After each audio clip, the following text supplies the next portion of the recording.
معزز سامعین اکرام، السلام علیکم ورحمۃ اللہ وبرکاتہ۔ معزز سامعین اکرام، آج ہم اس ویڈیو کے اندر آپ کو حضرت خباب بن ارت رضی اللہ تعالیٰ عنہ کے بارے میں، ان کے حالات، زندگی کے واقعات اور اسلام سے پہلے زمانہ جاہلیت میں وہ کیا کرتے تھے سنائیں گے۔ معزز سامعین، اس سے پہلے اگر آپ ہمارے اسلامی یوٹیوب چینل بن رہے ہیں تو ہمارے اس اسلامی یوٹیوب چینل کو لازمی سبسکرائب کریں تاکہ ہماری آنے والی ہر اسلامی ویڈیو آپ تک آسانی سے پہنچتی رہے۔ معزز سامعین اکرام، حضرت خباب بن ارت رضی اللہ تعالیٰ عنہ سابقین اولین میں سے ہیں۔ کہا جاتا ہے کہ چھٹے مسلمان ہیں۔ دار ارقم میں داخل ہونے سے پہلے مشرف با اسلام ہوئے۔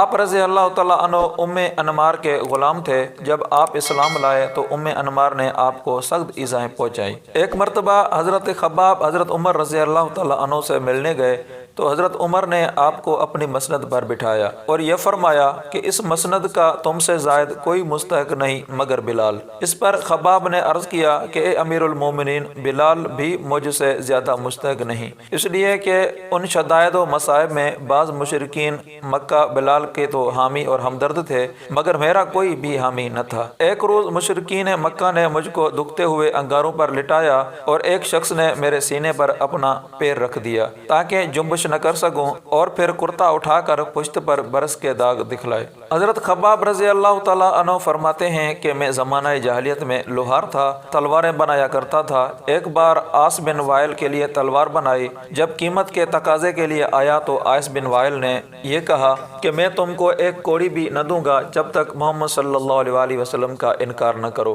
خباب نے کہا اگر تو مر بھی جائے اور پھر زندہ ہو تب بھی محمد صلی اللہ علیہ وسلم کا انکار نہ کروں گا۔ عاص نے کہا کہ کیا میں مرنے کے بعد پھر زندہ کیا جاؤں گا؟ خباب نے فرمایا ہاں۔ عاص نے کہا جب خدا مجھ کو موت دے گا اور پھر دوبارہ زندہ کرے گا اور اسی طرح مال اور اولاد میرے ساتھ ہوگا تو اسی وقت تمہارا قرض ادا کر دوں گا۔ عاص نے کہا جب خدا مجھ کو موت دے گا اور پھر دوبارہ زندہ کرے گا اور اسی طرح مال اور اولاد میرے ساتھ ہوگا تو اس وقت تمہارا قرض ادا کروں گا۔ اس پر اللہ تعالیٰ نے یہ آیتیں نازل فرمائی، افرأیت الذی کفر بآیاتنا وقال لأوتین مالا وولدا اطلع الغیب ام اتخذ عند الرحمن عہدا کلا سنکتب ما یقول ونمد له من العذاب مدا ونرثه ما یقول ویأتینا فردا۔ بھلا آپ نے اس شخص کو بھی دیکھا کہ جو ہماری آیتوں کا انکار کرتا ہے اور یہ کہتا ہے کہ آخرت میں مجھ کو مال اور اولاد دیے جائیں گے؟ کیا وہ غیب پر مطلع ہو گیا ہے یا خدا تعالیٰ سے کوئی عہد کیا ہے؟